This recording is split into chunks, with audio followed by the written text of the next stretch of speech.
नमस्कार, एक बार फिर से मैं आप सभी के सामने उपस्थित हूँ बेहद महत्वपूर्ण टॉपिक के साथ। और आज हम बात करने वाले हैं मिक्स्ड पर्सनालिटी डिसऑर्डर की, और जिसकी वजह से जिसमें भी ये डिसऑर्डर होता है that person is not good in relationships. चाहे वो रिलेशनशिप अपनी वाइफ के साथ हो, चाहे वो रिलेशनशिप अपनी गर्लफ्रेंड के साथ हो, चाहे वो रिलेशनशिप अपने रिलेटिव्स के साथ हो, चाहे माता पिता के साथ हो, अगर किसी में भी ये मिक्स्ड पर्सनालिटी डिसऑर्डर है, उसकी मैरिड लाइफ तो अच्छी कभी भी नहीं चलेगी, साथ ही साथ उसका रिलेशन कभी अच्छा नहीं लगेगा, और फैमिली में जो उनके लोग हैं उनसे भी उनकी अच्छी बातचीत नहीं होगी। तो अगर ये किसी में भी मिक्स पर्सनालिटी डिसऑर्डर है, बट जब मैंने ये पढ़ना शुरू किया एंड स्टार्टिंग 2 3 4 लाइंस मैंने पढ़ी और जाना देखा, तो उसके थोड़ी देर तक तो मुझे ये फील हुआ कि ये पर्सनालिटी डिसऑर्डर मेरे साथ है। बट आफ्टर जब मैं और चीजें देखी, नार्सिसिस्ट वगैरह ये देखा, तब देन आई रियलाइज कि नहीं भैया, मेरे को तो ये डिसऑर्डर नहीं है। तो जब आप इसको शुरुआत में देखोगे तो आपको लगेगा यार ये मुझ में भी डिसऑर्डर है क्या, ऐसा कुछ। बट ये चीजें उसके बहुत इतर हैं, और आप जब इसे पढ़ोगे तो आपको ये पता चलेगा। ठीक है, तो शुरू कर लेते हैं आज की क्लास। मेरा नाम है प्राची मिश्र और संस्कृति आज के इस प्लेटफॉर्म पर आप सभी का बहुत बहुत स्वागत है। सो वीडियो अंत तक जरूर देखिएगा, और क्या आपको शुरुआत में भी ये लगा कि आपके अंदर ये डिसऑर्डर है तो मुझे कमेंट करके जरूर बताइएगा। चलिए, लेकिन अगर आप किसी के साथ रिलेशनशिप है और उसमें आपको ये सारी चीजें दिखती है, भले ही वो आपका हस्बैंड हो या बॉयफ्रेंड, तो भी मुझे बताना कि ये पर्सनालिटी मिक्स अगर डिसऑर्डर है तो आप लॉन्ग टर्म तक उसके साथ सर्वाइव नहीं कर सकते हो, क्योंकि फिर उसके बाद आपको अपनी चीजों में कॉम्प्रोमाइज करना ही पड़ेगा और उस पर्सनालिटी के साथ फिर रहना पड़ेगा। ठीक है, कहीं आप मिक्स पर्सनालिटी डिसऑर्डर का शिकार तो नहीं। कैसे करें पहचान, साइकोलॉजिस्ट से बात करें।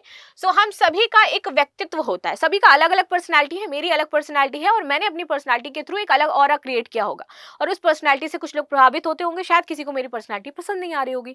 सिंपल सा, ऐसा ही आपके साथ भी होगा। आपकी पर्सनालिटी के थ्रू आपको कुछ लोग जान रहे होंगे, कुछ लोग आपको शायद वो चीज पसंद नहीं कर रहे होंगे। हमारे सोचने के तरीके, इमोशंस और व्यवहार तय करता है कि हमारा जो व्यक्तित्व है वो हमारे समाज में हमें क्या स्थान दिलाता है, क्या पोजीशन हमारी होती है। ठीक है, हमारे व्यक्तित्व के अकॉर्डिंग डिसाइड होता है। कभी कभी हम अपने आसपास के लोगों से या खुद को कुछ ऐसे बदलाव देखते हैं जो सामान्य हमें नहीं लगते हैं। ये बदलाव अगर लंबे समय तक बने रहें तो ये पर्सनैलिटी डिसऑर्डर का संकेत देते हैं। अगर ये बीच बीच में कभी होता है तो ये डिसऑर्डर नहीं है। तो जब मैंने इसको पढ़ा तो मुझे लगा मुझे ये कभी कभी बीच बीच में होता है, सर्टेन टाइम पर जब मैं चिड़चिड़ी महसूस करती हूँ, एट दैट टाइम। मुझे ये कंटिन्यू नहीं है। जिस भी इंसान में ये चीजें कंटिन्यू रहे, साल 2 साल 3 साल, इसका मतलब उसके अंदर ये डिसऑर्डर डेवलप हो चुका है और उसमें ये डिसऑर्डर है। पर्सनैलिटी डिसऑर्डर एक तरह की मेंटल हेल्थ प्रॉब्लम होती है, और इससे रिश्ते निभाने में मुश्किल होती है, और सबसे ज्यादा ये रिश्तों में ही इफेक्ट डालता है। ठीक, आगे बात करते हैं।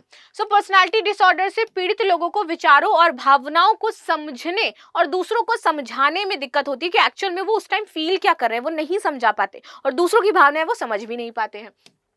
इस वजह से उनके रिश्ते में तनाव और दूरियां पैदा हो सकती हैं। इससे उनका जो कॉन्फिडेंस है वो भी कम हो जाता है। पर्सनैलिटी डिसऑर्डर है क्या आखिर? देखिए, पर्सनैलिटी डिसऑर्डर एक मेंटल हेल्थ प्रॉब्लम है जिससे व्यक्ति के सोचने और इमोशंस को समझने और दूसरों के साथ व्यवहार करने का तरीका बदल ही जाता है। ये सामान्य दिमाग के काम करने के तरीके में क्या कर देता है, हमारी गड़बड़ी पैदा करता है। उसका माइंड जो है वो सही से काम नहीं कर पा रहा है। इससे पीड़ित व्यक्ति को लोगों से मिलने जुलने में परेशानी होती है, और इसका इलाज सिर्फ और सिर्फ थेरेपी है। यानी कि हाँ, आपको लग रहा होगा कि मैं पागल हो गया हूँ जो थेरेपिस्ट के पास जाऊं। एक्चुअल में आप पागल होना शुरू हुए हो तो आपको थेरेपिस्ट के पास जाना चाहिए। ठीक है, ताकि आप ठीक हो सको। फर्स्ट स्टेज में आप इसे क्योर कर सकते हो। पर्सनैलिटी डिसऑर्डर के लक्षण। पर्सनैलिटी डिसऑर्डर के लक्षण व्यक्ति की मानसिक और भावनात्मक स्थिति पर निर्भर करती है। देखिए, ये लक्षण है आपके पर्सनैलिटी डिसऑर्डर के 5 लक्षण। भावनात्मक स्थिति, जल्दी जल्दी मूड बदलना, कभी बहुत जल्दी खुश हो जा रहे हैं, कभी बहुत जल्दी हम दुखी हो जा रहे हैं, छोटी छोटी बातें हमें बुरा लग रही हैं, दैट काइंड ऑफ। सामाजिक कठिनाइयां, कम्युनिकेशन में परेशानी होती है, व्यवहार में जड़ता आ जाती है, बदलाव को स्वीकार करना मुश्किल होता है। यानी कि अगर हमने ये लाइन फिक्स कर दी है कि दिस इज द लाइन और इसी लाइन में सारी चीजें होनी चाहिए, पर्टिकुलर नहीं। कोई होता है कि कैसे मैं आपको समझाऊं, लाइक जैसे होता है कि मैंने ये डिसाइड कर दिया है कि मेरा ये जो पर्टिकुलर सामान है वो इसी जगह ही रखा जाएगा, वो यहीं रखा रहना चाहिए। अब अगर कोई उठा करके उसको इधर खिसका देता है या कहीं और रख देता है तो मैं चिड़चिड़ी होंगी, क्यों रखा उसको। भले ही उस सामान जो जहां मैंने उसको रखा है वहां से दिक्कतें हो रही हो, दिक्कत होने दो, लेकिन वो सामान हटना नहीं चाहिए। सो इस टाइप का कुछ होता है। छोटी छोटी बातों पर हमें गहरा असर पड़ने लगता है, हम अधिक संवेदनशील हो जाते हैं, अधिक असहज। यानी किसी ने अगर मजाक में कुछ बोल दिया या गुस्से में बोल दिया तो उस बात को हम लॉन्ग टर्म तक पकड़ करके बैठेंगे, और उसी एक पर्टिकुलर चीज से हम लोगों को लाइफ टाइम तक जज करते रहेंगे। ये वाली चीजें। खुद को अहमियत नहीं देना, वो सेल्फ जो इंपॉर्टेंस है वो नहीं देते हैं। भावनात्मक अवस्था, पीड़ित व्यक्ति अपने इमोशंस कंट्रोल नहीं कर पाते हैं, साथ ही उसे अपने इमोशंस को समझने और जाहिर करने में मुश्किल होती है। दे आर नॉट एक्सप्रेसिव, अपने इमोशंस वो दूसरों के सामने एक्सप्रेस नहीं कर पाते हैं। सामाजिक कठिनाइयां, व्यक्ति को दोस्ती करने, नए रिश्ते बनाने में समस्या होती है और वे अक्सर अकेलापन महसूस करता है। सेल्फ रिस्पेक्ट की कमी, उसको लगता है कि मेरे सेल्फ रिस्पेक्ट में कमी हो गई है। सेल्फ कॉन्फिडेंस की कमी, ज्यादा संवेदन, पीड़ित व्यक्ति को किसी भी प्रकार का नकारात्मक व्यवहार अधिक प्रभावित करता है। व्यवहार में कठोरता, व्यक्ति के व्यवहार में कठोरता है और वह किसी एक ही तरीके से कार्य करता है, उसका एक लाइफ पैटर्न बन गया है और वो उसी लाइफ पैटर्न पर चलेगा, वो अपना वो लाइफ पैटर्न तोड़ना ही नहीं चाहेगा कभी लाइफ में। देन आपको ये चीज समझ में आनी चाहिए। पर्सनैलिटी डिसऑर्डर के प्रकार, तो सबसे पहले देखो क्लस्टर ए की बात करें तो इसको बोलते हैं पैरानॉइड पर्सनैलिटी डिसऑर्डर।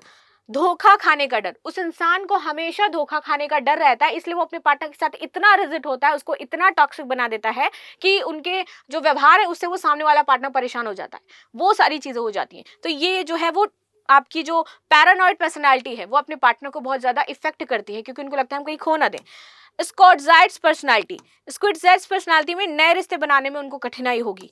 स्कोजाइपल पर्सनालिटी, अजीबो गरीब वो व्यवहार करेगा इंसान, पता ही नहीं कब क्या कर दे। Cluster B anti social personality, दूसरों की भावनाओं को वो अनदेखी करना शुरू कर देता है। आपको क्या पसंद है उसे पता होगा, आपको क्या पसंद है उसे ये भी पता होगा आप क्या फील कर रहे हो, लेकिन फिर भी वो काम वो नहीं करेगा, वो उसे अनदेखा करेगा। क्यों? क्योंकि उसने अपना एक लाइफ पैटर्न बना लिया, उसने ये सोच लिया कि ये चीज अच्छी है मैं यही करूंगा, भले ही किसी और को कुछ अच्छा लग क्यों ना रहा हो, मैं उसकी चीजें नहीं सुनूंगा। ये वाली चीजें होती हैं आपकी एंटी सोशल पर्सनैलिटी, दूसरों की भावनाओं को अनदेखा कर देना। बॉर्डर लाइन पर्सनैलिटी, इमोशनली अस्थिर हो जाना, कभी खुश कभी दुखी, कभी अकेला कभी अलोन फील करने लगना। हिस्ट्रायनिक पर्सनैलिटी, अटेंशन पाने के लिए नाटकीय व्यवहार वो शुरू कर देता है, वो इंसान चाहता है कि जहां पे भी मैं रहूं मुझे लोग अटेंशन दे, और उसके लिए वो अजीब तरीके से अजीबो-गरीबो व्यवहार करेगा। ठीक है। Narcissist personality, and this is the कहते हैं किसको बोला जाता है नार्सिसिस्ट, मुझे बताओ। हिटलर को बोलते थे नार्सिसिस्ट। खुद को श्रेष्ठ मान लेना, वो व्यक्ति अपने आप को श्रेष्ठ मानता है कि मैं जो कह रहा हूं वही सही है, जो मैं कर रहा हूं, जो मेरा लाइफ पैटर्न है दिस इज गुड, आप लोग जो कुछ भी कर रहे हो दैट इज खराब। तो वो अपने जब पार्टनर के साथ ऐसा रहेगा तो फिर दिक्कतें होंगी ही होंगी। क्लस्टर सी अवॉइडेंट पर्सनालिटी, दूसरों से डरना या फिर उनको पसंद ना करना। डिपेंडेंट पर्सनालिटी, भावनात्मक निर्भरता और अकेलापन होने से उनको डर लगता है। ऑब्सेसिव क्लस्टरिंग पर्सनालिटी, परफेक्शन और कंट्रोल की उनको आदत हो जाती है कि हम क्या करेंगे, कंट्रोल करेंगे अपनी चीजों को, अपनी आदतों को, तो कंट्रोलिंग पावर उनकी हो जाती है और परफेक्शनिस्ट बनना चाहते हैं। कहीं गलती से टैप क्यों खुल गया, गलती से ये चीज क्यों जल गई, ये क्यों हो गया, फलाना क्यों हो गया, वो वाली चीजें हैं। यानी कि वो छोटी छोटी चीजों पे भी अपना परफेक्शन चाहते हैं कि जूते अगर सीधे रखे तो ऐसे क्यों हो गए, वो भी वैसे रख दो। दिस इज काइंड ऑब्सेसिव जो कंपल्सिव पर्सनालिटी डिसऑर्डर है, तो ऐसे व्यक्ति नियमों और शेड्यूल पर जरूरत से ज्यादा ध्यान देते हैं। हर काम परफेक्शन के साथ करने के चक्कर में ये देर कर बैठते हैं, और वो काम जो उन्हें पहले शुरू करना होगा, पहले 3 महीने में वो शुरू कर सकते थे, उसको वो 3 साल लगा देंगे काम करने में, क्योंकि उनको उस काम में परफेक्शन चाहिए। वो शुरुआत ही नहीं कर पा रहे हैं परफेक्शन के चक्कर में। साथ ही काम के चक्कर में रिश्तों की उपेक्षा भी वो कर देते हैं। पर्सनैलिटी डिसऑर्डर के कारण, देखिए इसके मुख्य कारण आपके आनुवांशिक वजहों से भी हो सकते हैं, साथ ही बचपन के कुछ अनुभव भी आपके इसमें शामिल हो सकते हैं। परिवार में किसी भी मेंटल हेल्थ प्रॉब्लम रही है तो इसकी समस्या होने का खतरा बढ़ जाता है। पर्सनैलिटी डिसऑर्डर का इलाज हर व्यक्ति की जरूरत के हिसाब से किया जाता है। डॉक्टर व्यक्ति की स्थिति और लक्षणों को ध्यान में रख करके इलाज करते हैं।